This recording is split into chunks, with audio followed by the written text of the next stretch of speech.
Welcome to the Wedding Obsessed podcast designed to help you plan your dream day.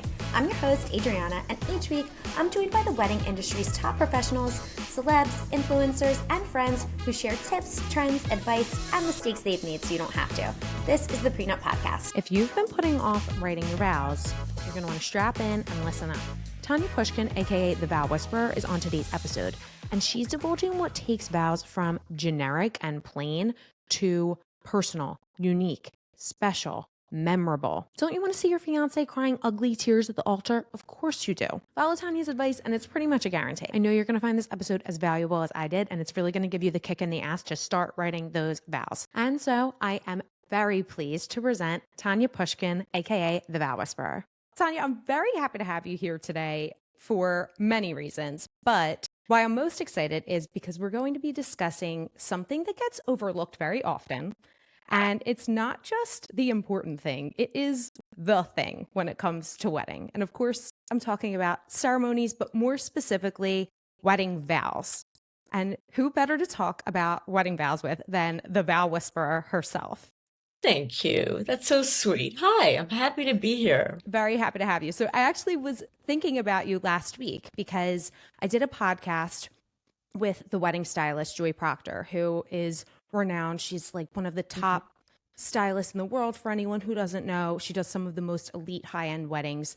And I asked her, Joy, how can people elevate their wedding ceremony? What can they do to kind of make it really special?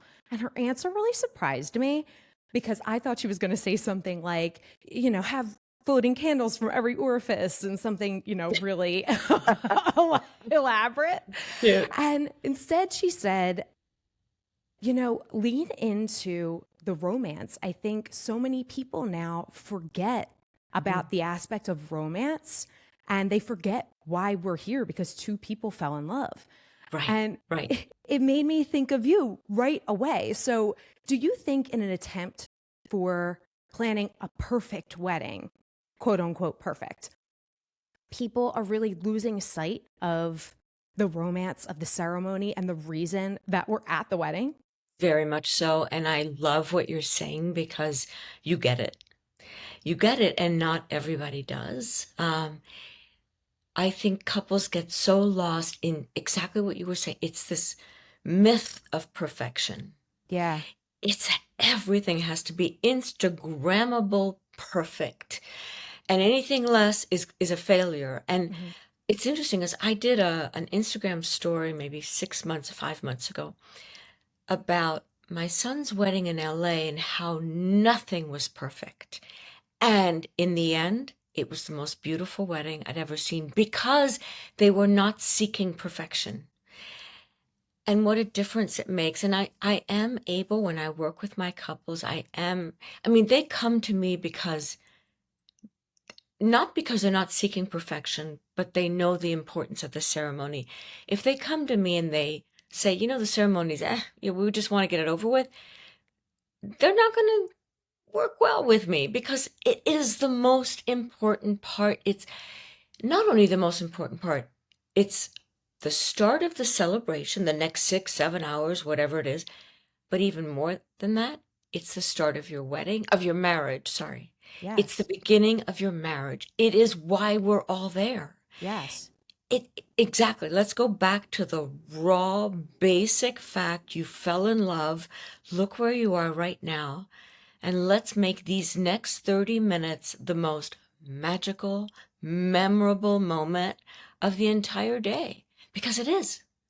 Absolutely. And what you said about your son's wedding kind of got me thinking, what if instead of trying to create this picture perfect day, we looked at our weddings not as a reflection of like this picture perfect Instagram or social media, but as a reflection of our marriage and the way we want to live our life and be surrounded by the people that are important to us.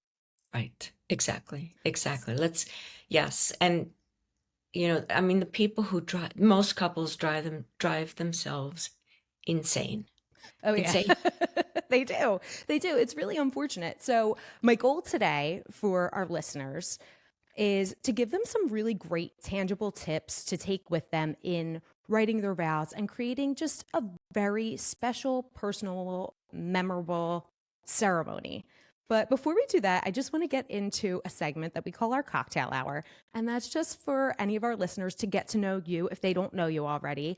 So I like to start it this way. If you were at a cocktail hour, Tanya, and someone said, "What do you do for work?" How would you explain to them what and who the Vow Whisperer is? Wow, that's a loaded question. You're asking me for my elevator speech. So my new way of introducing me, it took me a while to get to this. I'm a creator or producer of epic wedding ceremonies. Mm. That's a really vague way to describe what I do because, yeah, I am. I did a podcast the other day with a wedding planner, and she said, "You're not a wedding planner, but you're a ceremony planner." I said, "Yes, I Yes. always talk about myself as a ceremony planner."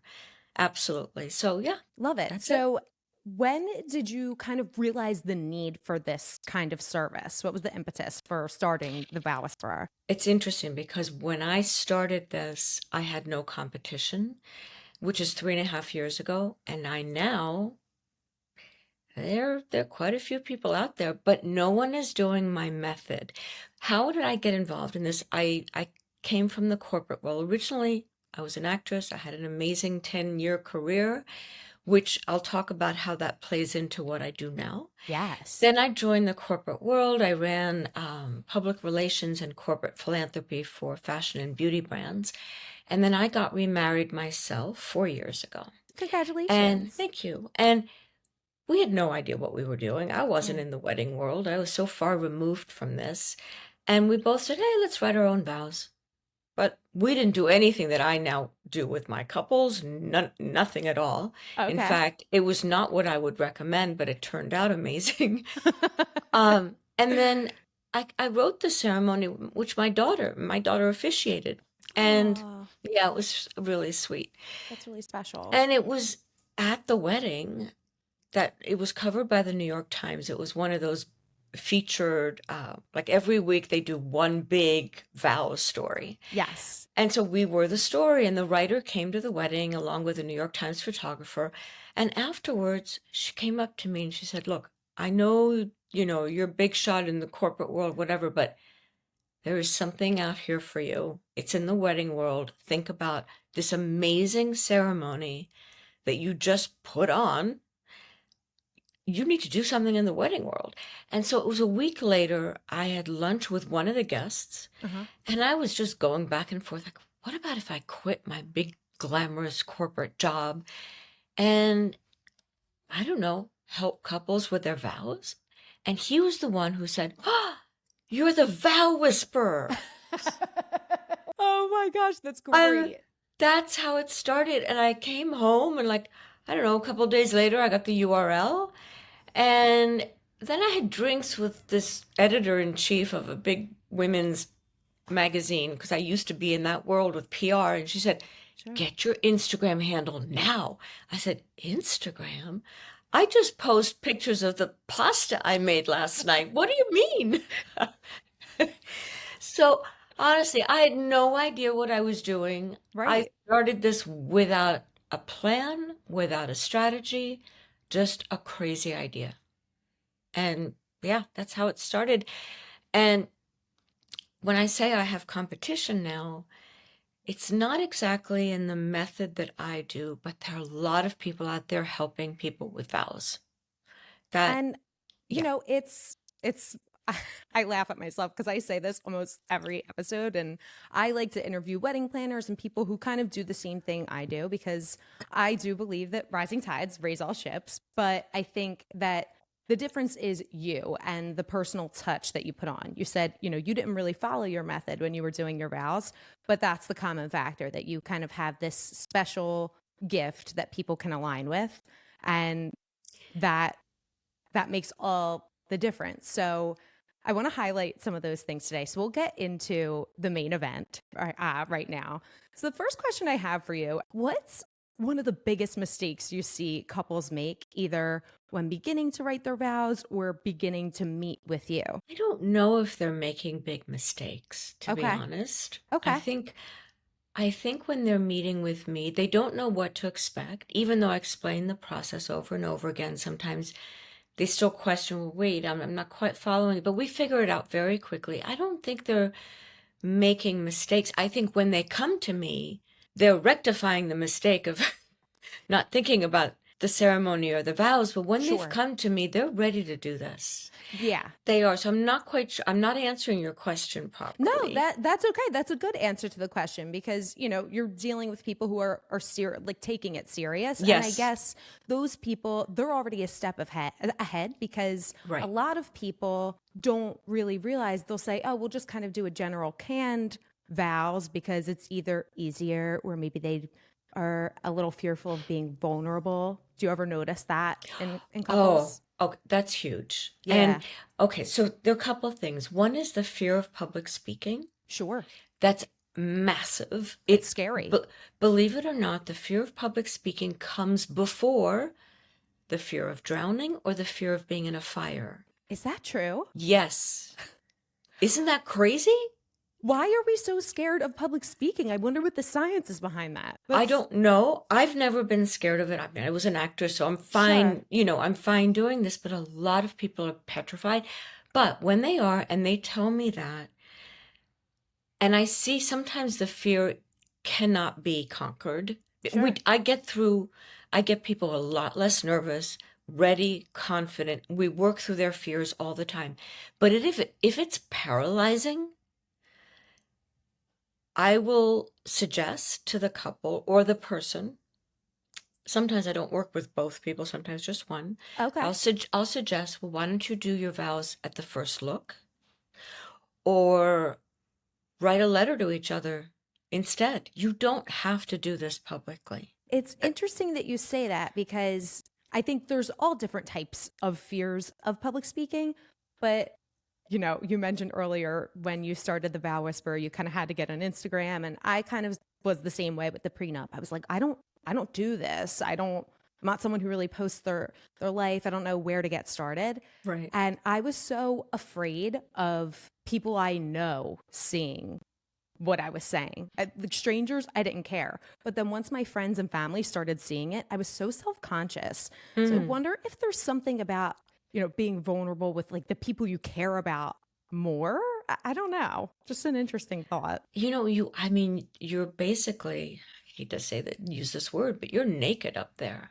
You know, Yeah. you are pouring your raw emotion out to this person who's about to become your spouse. Yeah.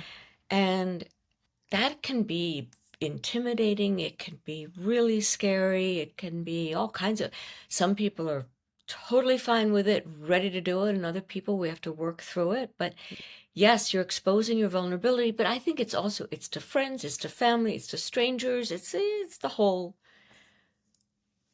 kit and caboodle. Could be You're anyone. vulnerable. Yes, it could be Absolutely. anyone. So, when you start to work with either a person or a couple, what are the first steps in kind of peeling back those layers or just getting started? I know you have a very specific method, but what would you say is maybe the first step in that method?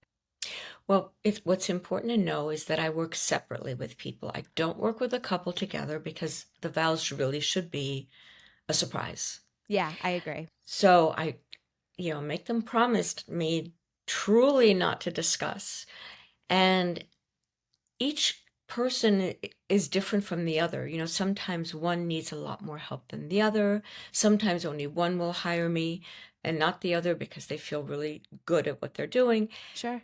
But I start with a questionnaire. And that questionnaire, I ask people to sit with for about a month. That's if we have the time, and hopefully we do. They've started early enough in the process. That questionnaire, the reason why they sit with it for a month is because I'm asking questions that are very provocative, very reflective. You're bringing up all of your years together of moments, of stories, of experiences, of obstacles you've overcome as a couple, of when did you know for sure he or she was the one? All these questions that really require time and self-reflection, and you can't just answer them all in one fell swoop, because you're going to keep coming back to it. It's a working document. Going to keep coming back and changing your answers, editing, deleting, adding, whatever it is, until you feel you've really answered everything. Yeah. Then I get the questionnaire back, and that's step one. And then we go into the rest of the process. It's important to know that when I say I have competition of vow writers. And it's important to know that I'm not the vow writer. I take your words from that questionnaire, your answers, and I craft your vows out of what you've written. Right. So it is you speaking, it's not me. I am not inside your body, your mind, your heart. I'm using your words. And even if somebody cannot string a sentence together and they're not a good writer, it doesn't matter. We figure it out, and I edit and I suggest, and it's a collaboration. It's not a one-way thing where I'm interviewing you or you're giving me answers to a questionnaire and then poof, I turn around a set of vows 2 weeks later and say bye-bye. It's a collaboration that goes Absolutely. over time. Sometimes we don't have a lot of time. Sometimes people are coming to me at the very last minute, and that's okay. There's always Sure. a way around it. But that's how we get started. And I will back to your question of how do I get people to open up, for example. Something I found early on, which is really amazing, is I find that men can be more expressive than women. And you would never know that. And maybe they're not so tough and well, you know what? I've thought a lot about this and trying to figure out why. And I think it's this. We women, we yak and chat and gab. We tell each other everything. We open Sure up. do. We're an open book, most of us, right? Yes. Men, they don't have the same relationships. I look at my Mhm. husband. I'm always saying, "God, go make some friends." It's just get off my case. Go find someone else to hang with for one.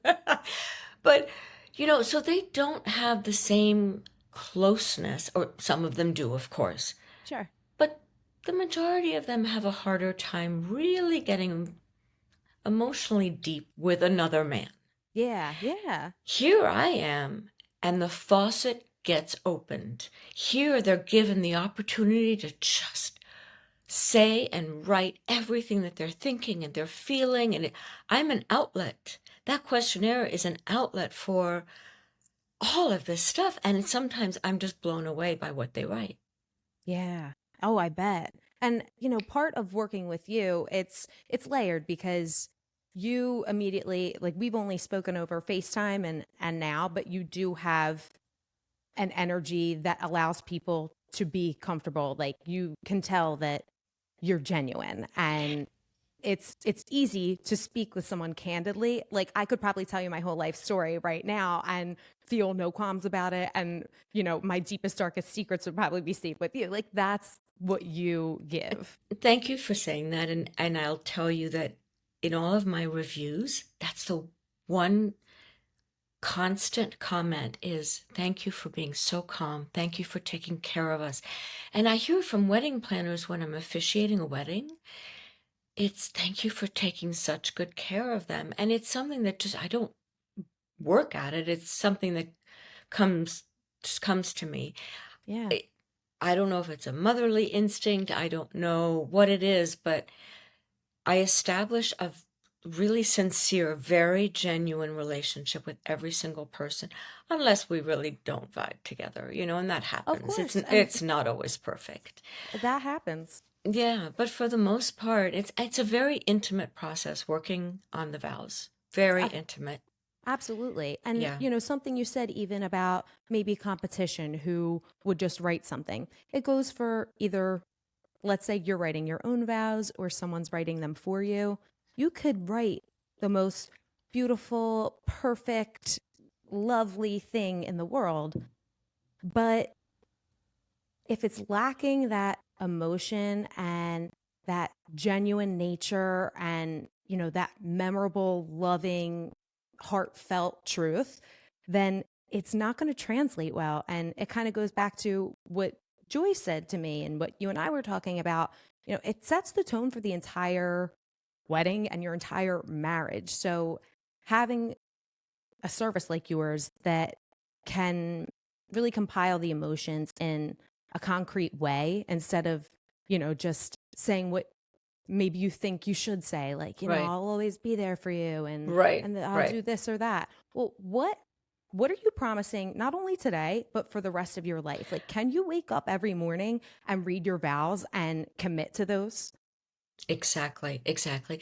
And what I do that differentiates my service is the second part of the vow process is performance coaching. It's what Mm. I call performance coaching. And that Yes. is, to quote you, you can write the most beautiful vows in the world, but if you can't deliver them with expression, with animation, with liveliness, it's going to fall completely flat. So we work on Zoom, and I coach people, and this is back to my acting Yes. life. I'm sure I'm that is so I'm helpful in I'm this. teaching acting skills. Yeah. How Yeah. to enunciate, how to project your voice, the body language, all of that is from my past life. And the performance coaching, I would say, is just as important as what you write.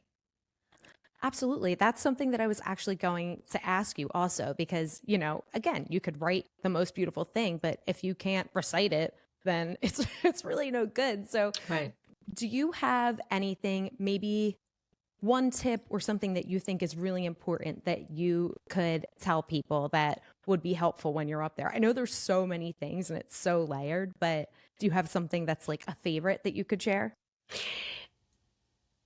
There's something that I actually have never spoken about this before, but it happens every single time I officiate. And if I don't officiate, I'm not watching their vows. I'll Yeah. get a video later. But I know when I officiate and I'm watching my couples do their vows, and even throughout the whole ceremony, they go into a zone, a surreal zone during that ceremony. They are somewhere else.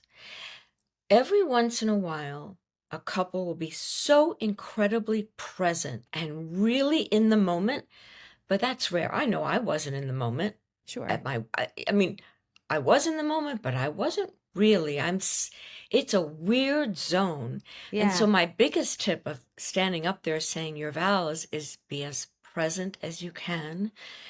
Really listen and hear the other person's vows, what they're saying to you. Of course, you can read them again later, but just try to be as present as you can be. The other thing I always tell my couples, it's okay if you cry. Very Mm. often it's, oh my God, I'm so scared I'm going to cry. It's like, no, it's okay. Yeah. Yeah. So, So, exactly, yeah. exactly. The only tip I have is, if you really cry, like, don't don't try to talk through that. Yeah. Just pause, take a moment, gather Calm yourself, yourself. and then continue. Yes. A good wedding planner might have, a water bottle nearby Yes, to have yes, you drink a little something because that always helps. But yes. yeah, being present is something I think that's a surprising answer, but it's a really good one because I was Mm, expecting you to say something about maybe enunciating or timing or pacing. But all that stuff, of course, is important. But it comes back to the why are we here? hmm. So I want to segue into, because you brought up officiating, you are also an officiant, which is a big differentiator of your service as well. Yes, yes. So talk to me a little about that. Is that, the most enjoyable part of the process, or is it just, kind of part of the whole thing that makes it really special? It's part of the whole thing. It's not as if, oh, I love officiating more than working on vows, or more Sure. than I coach a lot of family and friends to officiate. I do all of it. I mean, all of it is important. What I will say though, if I've worked on the vows and I'm marrying that couple, when I show up at your wedding, I'm not a stranger. I'm part of your family. I'm a friend. I'm also your therapist. Yeah. um, yeah, Unpaid therapist. unpaid therapist. there's something beautiful about being able to do all of it. Yeah. And that couple is it, I'm part of the family photographs at that point. Yeah, That's the way it should be though. So yeah. I have done, a lot of religious ceremonies, Mm, and some of them I will not put a blanket statement on it. Some of them have been so beautiful and wonderful and personal. mm, And I have noticed that a lot of others maybe don't take that time to really get personal because it's more about like the religious aspect of it mm-hmm. than the Right. matrimonial, which is, a little disheartening. I do feel like if that's something I could change about religious ceremonies, Mm, I wish there was more of a fusion of both because I think they're both allowed to exist. But it is disappointing when, it's this maybe beautiful church ceremony and, people are just kind of like, when is it going to be right. over? Right. When Right. that's the thing. Like, that's why we're there. And when people hire maybe non-religious an officiant because they have a good reputation, they did, your cousin's friend's wedding, but you don't know them and you don't have that personal Right. relationship with them. It's the same Right. thing we talked about with the vows. You can, speak wonderfully, be a great orator, but you don't know these people. So how can you expect to really create that fusion and tell a story? Right. Do you feel like you're a Exactly. storyteller when you're Yes. through this whole process? Yes. It's all about storytelling. Yeah. It's storytelling as an officiant. It's storytelling if you're saying your vows. Hmm. It's all storytelling, absolutely. So something interesting about religion versus civil, I guess, right? Yeah. So I today this afternoon I'm speaking with the bride's parents because I had a Zoom call with both of them yesterday. She's Catholic, he's Jewish. Okay. Her parents are insisting on a priest, his parents are insisting on a rabbi. Okay. Tanya, can you help? And I said to them, yeah, this is like a no-brainer. You don't do either priest or rabbi. You do someone, an officiant, it doesn't have to be me, a neutral person who incorporates both religions, both cultures, both rituals, all of that into one beautiful 30 minutes. You acknowledge both religions in different ways. You don't have to have clergy. The priest and the rabbi, sure, they could do it together. And I've co-officiated with a priest and with a rabbi because, there was the need to have religion in the ceremony. But I think when it's only religious, I've been to weddings when it's only religious, it's missing a big piece for I me agree with too. you. Yeah, I agree with you. And, yeah. this is coming from uh, I wouldn't say I'm the most religious person in the world. So maybe I'm not the best person to speak on it. But I will say if religion is very important to you as a couple, yes, of course, like that's going to be a huge piece of it. But if it's not, and maybe, you're getting pressure from mom and dad, it's so hard to tell people what to do or how to think. But as a parent, I would think maybe set aside your expectations and what you think will be best for your kids and really think about what they know will be best for them as a couple and a family moving forward. And if it's a respect thing and you really want to appease them, like I've had so many couples get married non denominational and then they have their wedding blessed after. That's a nice, I think, Hmm. meeting of the minds because that special moment you get to have for the two of you the way that Right. you had plans.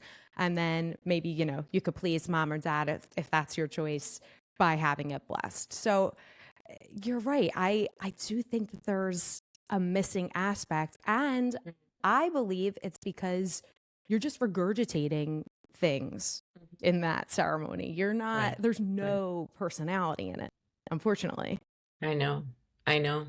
Yeah, and I do suggest that to a lot of couples, either do a little church wedding before or Yeah. go to whatever it is but I'm finding in this day and age, couples are really standing up for themselves.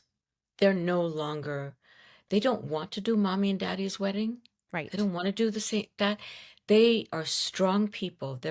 as strong as individuals and as a couple more than ever. And many don't follow their parents' beliefs or values or whatever it is, and they've created their own, and they Sure. want to have a ceremony that reflects who they are. Absolutely. So it's tricky. I think a lot of that goes into also, in the past, it was the standard that either the bride's family or the families paid for the wedding. And now people are waiting a little bit longer to get married, and maybe they don't need their parents' help as much. Maybe Right. they're not contributing or paying for the wedding. And in that instance, it's like, Mom, Dad, I love you, I respect you, but this is our event and we're going to do it the way we want to. So this Right. is it's tricky because if you are going to accept money from someone for anything, but in this instance a wedding, no matter how much they love you, no matter how much they want the best for you, there's always going to be a string attached when you're accepting money. And I don't think people have bad intentions when they offer it. I don't think that even if people are being controlling that they're trying to be, but they kind of get this thing in their head, well, I'm paying for it. Like, it's the least they can do is to have it blessed or have these certain guests invited. So it's something to think about for couples. If you can do it and you want to do it the way you want to do it, Right. maybe. Right. Exactly. Yeah. So Tanya, we touched on storytelling as an aspect of, just planning the ceremony, your vows and officiating, everything, and amalgamation. I love to ask wedding professionals. It's one of my favorite questions to ask because I always find that they have a great story to tell. Do you have a favorite anecdote or funny story from the wedding industry, whether, it's through the Vow Whisperer or maybe, as a guest in the past?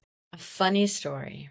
Yeah, or an interesting, silly. I'm sure you have a lot of them, but is there anything that kind of stands out in your minds? Okay, this is a shocking story. Okay. Ready for a shocker? I am so excited. When you said a shocking story, like a chill went down my spine. Okay. So I almost married a couple, but the groom was a no-show. Like a No day show. of no show, like runaway bride. Like 3 hours before no show. Oh no. And he did it twice. So I got to the venue. I had driven 5 hours to get there. And I got a text from the wedding planners. I'm pulling into the parking lot. And she said, the groom's not showing up. He panicked. And I remember I wish they had texted me earlier when I was driving. Yeah, a little heads up would have been nice. Wait, did he tell the bride that he wasn't coming, or he just didn't show up? No, he texted her 3 hours He before. texted her? Yeah, he said he was not coming. Send And this they- man to jail. Right? So I remember, so I pulled in the parking lot and then I went down to this gorgeous place where everything was set up and the guests had nobody was there. It was just the wedding planner, the photographer, and me, and the bride. And I said, what are you going to do? And she said, we're a team. I'm not leaving him. We are a team. He just panicked. I went, okay. Cut to, okay, this story's not over. Cut to, a month later, the groom writes to me, apologizing, profuse. I'm so sorry. As he should. We are going to get married. Would you marry us in, I don't know, it was like a few months away, in a totally different state, actually, different venue, different planner, different everything. I said, yeah, sure, of course. And, things happen, of course. And then it was my husband. I don't know. One day he said to me, I don't have a good feeling about this. And it was another destination wedding for me to go to. I travel a lot to officiate. And Sure. so this was another, at least another 5-6 hours away. And so I very graciously backed out. With the wedding planner and the couple, I said, I'm so sorry. I just, think it's best. The second wedding day, okay, we're a few months later, in the most gorgeous venue, the wedding planner posts a photograph of the venue, and the caption is, "I've never had this happen to me before." But, yeah, No, he didn't. he No, didn't show up. Did not show up the second time. I have the urge to be violent right now. What Yeah. the hell? Oh my gosh. Is this man like a con artist? Do we know You know anything? what? Yeah, I do know a lot about him, and he's a very powerful finance guy. And yeah, look, I mean, you can be whatever you can be in your professional world, but you might be a total disaster mess in your personal life, who knows, and they were a lovely couple, and one of those couples that I really got to know very well. So it was sad. It was really sad. I ran into the second wedding planner at an event a few months ago, and I said, "So whatever happened to?" She said, Yeah. "I think they're still together." They're still together. Yeah. So at this point, if I'm the bride's girlfriend, and never for a moment do you blame her, because she's not to blame at all. But it's like, fool me once, Right. the old adage. Right. But I'm sitting her down. I'm saying, we either leave him, or we seek some help for you, because this is not a man that is treating you right.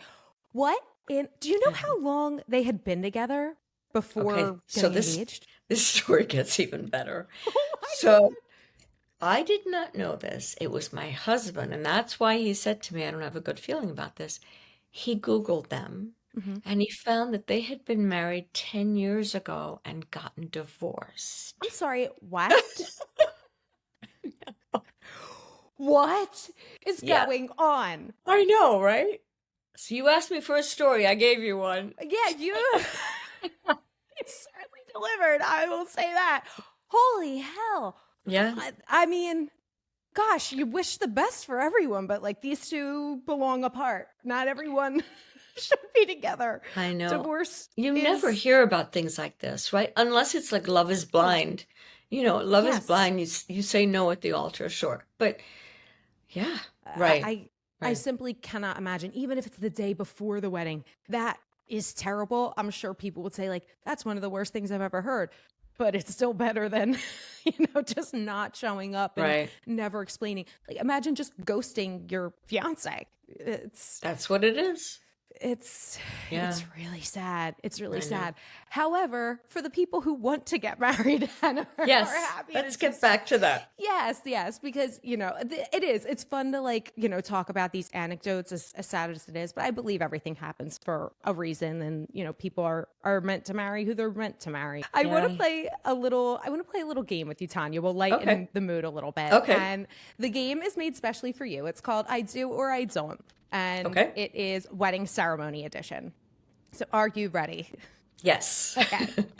So I do or I don't 5+ minute vows. I don't. Anything over 4 minutes is too long. And why is that? Okay, so I will say there are exceptions. Okay. I have couples who want their vows to be the focal point of the ceremony. Sure. So then I will cut out a lot of other stuff so that they can each speak for 5 or 6, even 7 minutes, I've heard. Okay. And yeah. then it's okay, as long as the entire ceremony does not go over 30 minutes, and that's including the processional and the recessional. Because anything more than that, no one has the attention span to sit there and plod through this boring, hopefully not boring ceremony. Yes. So 5 minutes only if you're abbreviating other stuff in the ceremony.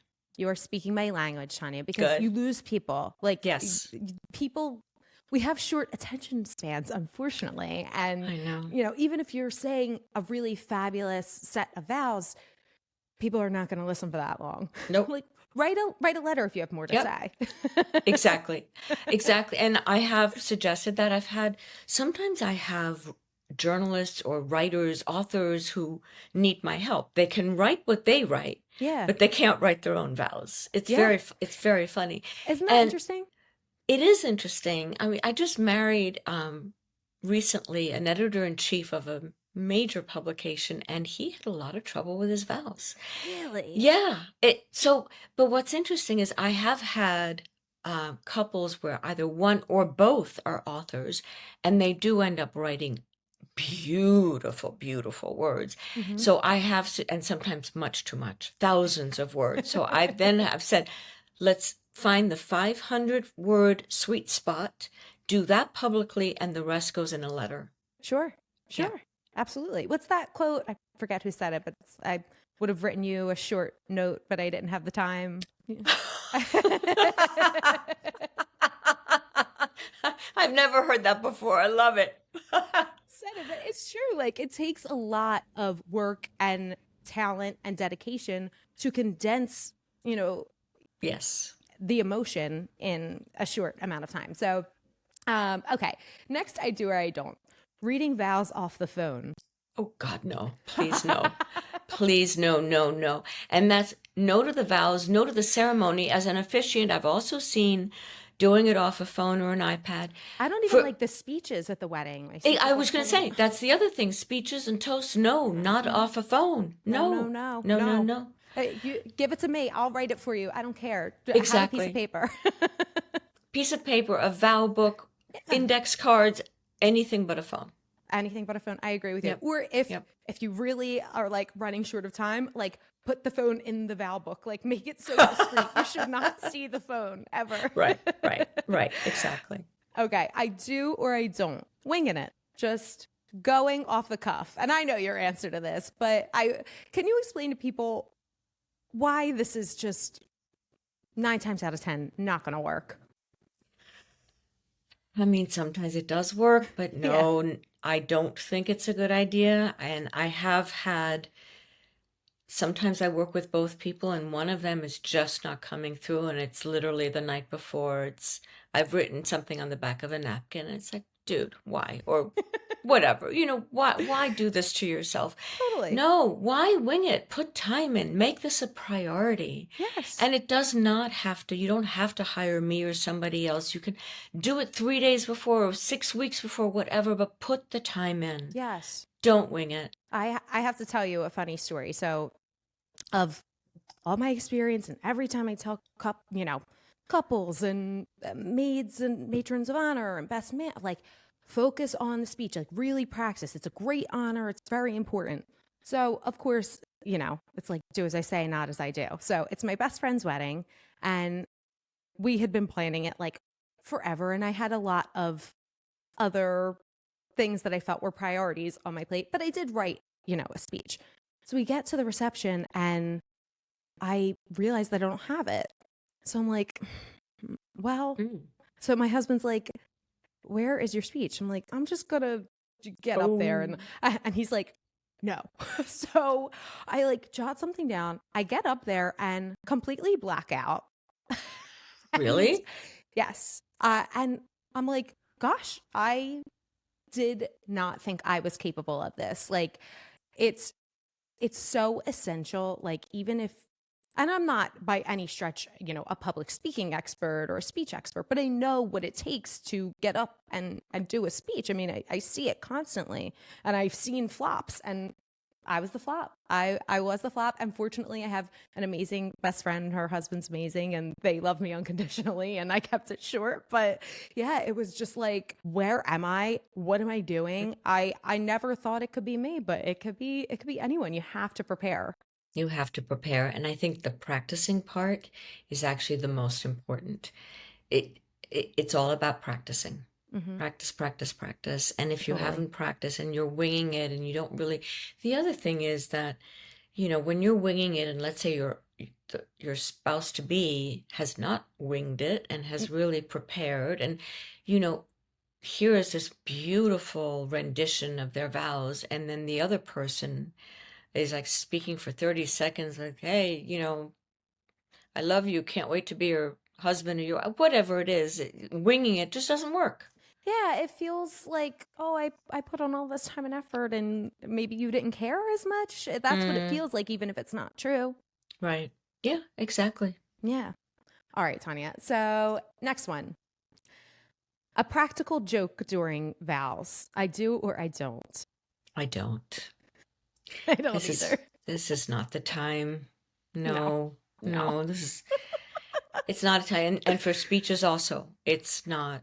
no, No. no. Practical joke. No, I agree. absolutely not. I No. agree. All right. So I think I'll have my answer to the next one. Roasting the other. I don't. I don't. Again. And for speeches too. I mean, it's so common that you hear, like, especially a Mm. best man speech. I actually I saw a really funny stand-up clip. A friend of mine does stand-up, and he was talking about, how terrible best man speeches are, especially when they wing it, and then they're just kind of attacking the groom. And I asked people on Instagram, what's the worst of speeches you've ever heard? And some of the things people came in with, I had one person say that the best man went on for, I think, like 7 minutes talking about the bride and groom's weight and like all other like terrible, like Oh. making what he thought were jokes. And someone asked him to leave, and they never spoke again. Yeah. Wow. Like, Oh. yeah, it just, there's a time and place for, if you're the kind of friends who can, like, take it and dish it to each other, whatever, but in front of each other's Mm-mm, families and mm-mm. loved ones, and they've paid who knows how many thousands of dollars for this. Like, it's a toast to the couple. It's not about you and, showcasing your comedy routine. Right. Exactly. You've just said it. Exactly. Okay, we're on the same page. Oh, yeah. Okay, and this one, I do or I don't. Eloping. What do you think of that? Mm. I do. If that's what you want to do, Yeah. absolutely. Absolutely. I mean, there are plenty of couples, and I work with couples who are eloping, and it's just the two of them in a desert or wherever doing their vows, and that's a beautiful thing. Yeah, It's it's all, really there's nothing special. wrong with that. Yeah, Yeah, absolutely. absolutely. Yep, I agree with you. I thought that maybe that's what I would do, but then my husband, my fiance at the time, was like, you want your sister. I have a huge family. He's like, you're gonna Mm, want those people there getting ready with you, and that was true. But I think I still could have done it because mm-hmm. the day is really about the couple. So if that's the priority, like just being the two of you, you can always celebrate with family later if that's what you want to do. Like, it doesn't have to be during the ceremony. And then True. you have a much better opportunity to say what you actually like really want to say to each other and make those vows special and personal and spend that time together. Exactly. Exactly. No, I'm all for elopements. Why not? Love it. Love it. Yeah. All right, Tanya. And before we finish every episode with what I call an after party. So they're just 4 fun questions. They can or don't have to be ceremony related. But the first one is, what is your top recommended honeymoon destination? Mm. If you can find a place that's undiscovered and not trampled on by tourists and that's really special to you, wherever that is. Mm-hmm. But some people like to do the very traditional go where the crowds are. I don't Yeah. know. For me personally, I would want to go someplace if I really could choose, maybe Fiji or the Mm. Maldives or Bali, Indonesia, or I Yeah. don't know. Yeah, Like secluded. Tahiti. Yeah, Yeah. yeah, Mm-hmm. Yeah. I like that. And you're going to want that relaxing time after having planned a exactly. wedding. Exactly. Yes, yes. Next question. What is your dream wedding cake flavor? Hazelnut ganache. So that's Ooh. like it's hazelnut and dark chocolate combined Oh in my a gosh. creamy kind of thing with some meringue. That sounds fabulous. Oh my gosh. Now Where I'm can we like get that? where can we get that? I know. Shout out to the bakers. Can you please make this? Yeah, exactly. That sounds delicious. Okay. What song do you need to hear at a wedding? This is so corny. It's so corny. I'm going to That's okay. say I love At Last. Oh, that's not I, corny. I love it last, or maybe it is, and I'm corny too, you but I know, love it so last. so for my wedding 4 years ago, Yeah. my husband's daughter is a jazz musician. She lives in London. Wow. She's an incredible performer, singer. She Wow. plays the saxophone. She's amazing. So she surprised, I knew it was happening, but she surprised my husband by singing at last with, backed up by a soundtrack. And it Wow. was so special. And Oh, I love that song, even if it's overplayed a million. Why not? It's just beautiful. it nothing like Etta James. It is Yep, just like, exactly. oh gosh, it's so beautiful. And I personally think it never gets old. It's a classic for a It is a reason. yes, yes, That's a great absolutely. answer. Yeah. Okay. And then last question for our after party. If you could impart any piece of advice to a couple planning a wedding, what would you tell them? Don't seek perfection. You're driving yourself crazy. Be willing to let some things just go. Just Yeah. let them go. It's going to be a perfect day no matter what. Yes. Even when things fall apart, even if the whatever it is. Yeah. Just don't seek it, Yeah. because we don't live in a perfect world. Your wedding doesn't have to be perfect. Just have it be real. Hmm. Just real, and it's all about the love. It's why you came there. Let's go back to the real reason we're all there. It's for the love that you two, created, and not everything has to be perfect. No, it doesn't. No, that's awesome advice. I really love that. Tanya, you are so fabulous. You are able to be booked right now. You are still currently accepting Oh, clients. yes, Okay, wonderful. absolutely. So, And the thing is, oh, sorry to interrupt you. no, please. I can, like, the vow stuff, there's no season for that. That just keeps going all Sure. year, because couples come to me, whether it's 3 months or 6 months or a year or whatever ahead of time. So Yeah. that keeps going. The officiating, I mean, I don't know about you. I feel like wedding season is not so, since the pandemic, I mean, I've got weddings in January and Sure. February. That never happened before, really, I know. I know. So, yeah, I mean, I'm very bookable. Oh, If beautiful. Yeah, So, where can absolutely. people find you if they want to book you for vows or officiating, both? And coaching And their family and friends to officiate. That's a very, very big part of my oh, service. that's Yeah, huge. Yeah, it's huge, absolutely. Yes. huge. And that's really when the wedding planner is told, my Uncle Johnny is going to marry us. You, as the planner, I'll speak for you, usually cringe. You go, oh no, where is this going to go? And when couples realize that that person actually needs a lot of help, Hmm. I take a lot of, they don't have to create the ceremony. I do that for them. Yeah. I take that off their shoulders because it's a huge ask. Yes. It's a big ask. Uncle, whatever, would you marry us? And Uncle has to go Google how to write a ceremony. So I take that off their shoulders completely, and I work with the couple on creating the ceremony. And then Mhm. I'll coach that amateur officiant on all the logistics, how to run a ceremony like a pro, how to work with a microphone, how to work with a videographer, how to get out of the photographer's frame for the kiss, how to, there are all these logistics. When you say please rise, don't forget to say please be seated as well. That Sure. can, there are all of these little things. So that is a big part of my business. But you can find me on thevowwhisperer.com or Instagram at the Vow Whisperer. Very easy. Amazing. And I will have that linked as well. Great. I so appreciate you doing this. I learned a lot, and I know everyone else did. And if you're not following Tanya, follow her, the Vow Whisperer. Tanya, thank you for being here. I appreciate it. Thank you. This has been really fun. I appreciate it. Thank you so much for listening to the episode today. Please like, review, rate, subscribe, follow, whatever the things are. It's really, really helpful. If you do support us, there's something in it for you too. You'll have the opportunity to win a free Pre Nup bridal prep planner. We give one away every month. I have the directions on how to do that below, so make sure you check that out. Thank you again for listening. Happy planning. See you next Wednesday.